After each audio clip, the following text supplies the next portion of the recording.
Discoveries from a more than 6,000-year-old archaeological site in northeastern France are reshaping how we understand early human violence. Far from being driven solely by survival, the evidence points to something far more complex. Violence carried out for social, symbolic, and possibly even performative purposes. For decades, the dominant interpretation of prehistoric violence framed it as a grim necessity, competition over food, land, and resources in an unforgiving world. The remains uncovered at this French site challenge that view. The skeletons show clear signs of systematic and deliberate dismemberment, with all limbs removed in what appears to have been a highly structured process rather than the chaotic aftermath of battle.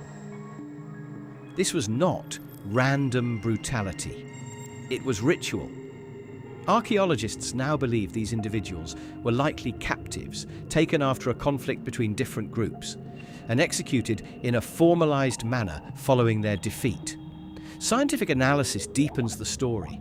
Isotopic signatures extracted from the bones reveal diets that differ significantly from local populations, high mobility patterns in their lifetimes, and evidence of prolonged physical and psychological stress. Together, these markers strongly suggest that the victims were non-locals, people who had lived in a different environment before ending up at this site. In other words, they were outsiders and almost certainly enemies. What makes this discovery so striking is not simply the violence itself, but its apparent purpose.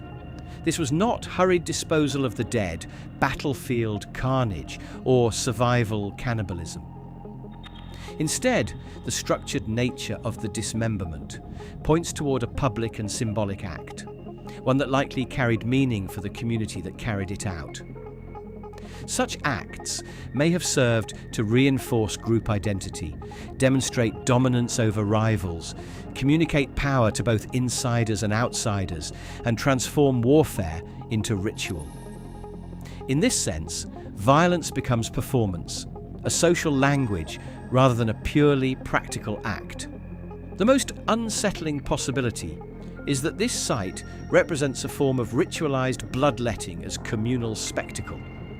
If this interpretation is correct, it suggests that symbolic violence, public execution, and the ceremonial treatment of enemies are not late developments in complex societies, but practices with roots deep in prehistory. Finds like this force us to confront a more complicated picture of early Europe. These were not small, simple bands acting only out of immediate necessity.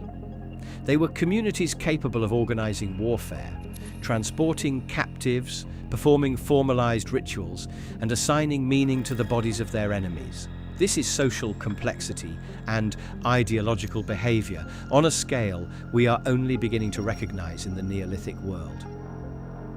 What happened at this site is disturbing, but it is also illuminating. It reminds us that warfare is ancient, identity and otherness are ancient, and ritualized violence is ancient. Perhaps most importantly, it shows that the human tendency to turn conflict into symbol, ceremony, and spectacle is not a product of civilization, but part of our prehistoric inheritance.